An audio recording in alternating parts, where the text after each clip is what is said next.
क्या सैमसंग अपनी F series को डिसकंटिन्यू करने के बाद एक बार फिर से कंटिन्यू करने का सोच रहा है, but new fan addition smartphone के साथ कुछ बहुत बुरा होने वाला है और सैमसंग का प्रॉफिट इस साल 95% कम हुआ है Q1 2022 के कंपैरिजन में। तो टाइम आ चुका है चेक करने का कि ये सब क्या हो रहा है, क्यों हो रहा है और सैमसंग इन सब प्रॉब्लम्स को सोल्व करने के लिए क्या करेगा। तो 2022 के मिड में एक न्यूज आई थी कि सैमसंग अपनी एफ सीरीज को डिसकंटिन्यू करने वाला है और इसके पीछे रीजन बताया गया था global semiconductor chip shortage. But ये कंप्लीटली सही नहीं है, बिकॉज ये प्रॉब्लम तो सभी स्मार्टफोन मैन्युफैक्चरिंग ब्रांड्स को फेस करनी पड़ी होगी, अकेला सैमसंग तो नहीं है। और लास्ट ईयर सैमसंग ने S21 FE लॉन्च किया था जनवरी 2022 में और फिर नेक्स्ट मंथ फरवरी के अंदर S22 सीरीज आ गई। तो S21 FE को लॉन्च करने का टाइम ही गलत था। और ये स्मार्टफोन इतने महंगे होते हैं कि इनको हर कोई ऑफर में बाई करना चाहता है। जैसे S21 FE 50,000 के अराउंड लॉन्च हुआ था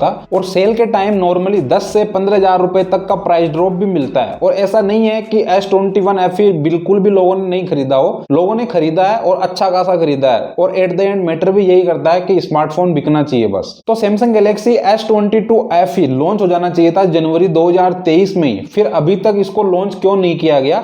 इसके पीछे रीजन कुछ और है। इसके पीछे सिंपल सा रीजन है, सैमसंग का अपना खुद का एक्जीनोस। सैमसंग अपनी टॉप फ्लैगशिप S सीरीज को 1% का भी नुकसान नहीं पहुंचाना चाहता, इसलिए वो अपनी S सीरीज के स्मार्टफोन के अंदर एक्जीनोस चिप का बिल्कुल भी यूज नहीं करता है। Because Exynos chip super hot है, इसमें हीटिंग इश्यू आते रहते हैं और इसकी परफॉर्मेंस बहुत कम है as compare to Qualcomm chip. तो कोई भी कस्टमर नहीं चाहता कि सैमसंग के इतने महंगे स्मार्टफोन में सैमसंग की एक्जीनोस चिप लगी हो, इसलिए सैमसंग अपनी S सीरीज के स्मार्टफोन के अंदर सिर्फ क्वालकॉम की चिप यूज करता है। बट सैमसंग फ्यूचर में अपनी S सीरीज के स्मार्टफोन में भी खुद की एक्जीनोस चिप को यूज करना चाहता है, क्योंकि देखो ना, एप्पल भी अपने सभी प्रोडक्ट्स के अंदर खुद की चिप यूज करता है और इसके बहुत सारे फायदे हैं। जैसे स्मार्टफोन के अंदर कुछ नया अपडेट देना है, कुछ बग्स वगैरह फिक्स करने हैं, तो स्मार्टफोन कंपनी को, चिप कंपनी को कुछ एक्स्ट्रा पे करने की जरूरत नहीं पड़ती, क्योंकि उनकी खुद की अपनी चिप है, वो अपने हिसाब से कस्टमाइज कर सकते हैं। और सैमसंग भी यही चाहता है कि फ्यूचर में उसको क्वालकॉम से हेल्प ना लेनी पड़े। एक इंपॉर्टेंट बात, सैमसंग के पास चिप मैन्युफैक्चरिंग करने के लिए एक कैपेबल यूनिट भी है,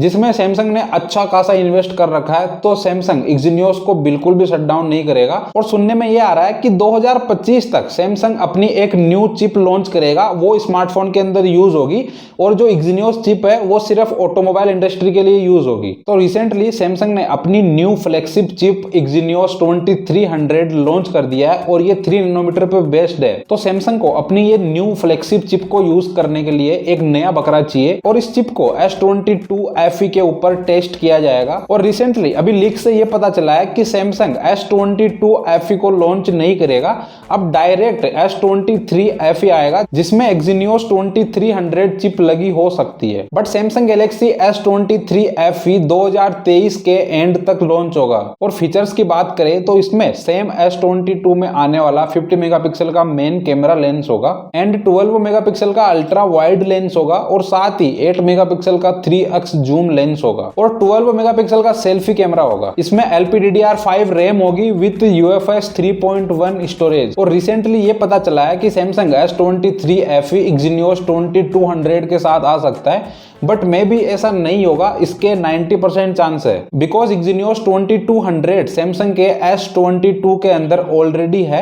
यूरोप वर्जन के अंदर। और इंडियन वेरिएंट के अंदर तो सैमसंग के S22 के अंदर 8 Gen 1 प्रोसेसर मिलता है। तो फिर सैमसंग गैलेक्सी S23 FE से बेटर तो S22 ही है। और S22 की प्राइस भी 50,000 रुपए के आसपास है। तो S23 FE को कौन खरीदेगा जब ये नया लॉन्च होगा? बिकॉज S22 के अंदर ज्यादा बेहतर फीचर्स मिलते हैं कंपेयर टू S23 FE। तो अब नेक्स्ट टॉपिक पे बात करते हैं। सैमसंग का प्रॉफिट इस साल 95% कम हुआ है एज कंपेयर टू Q1 2022।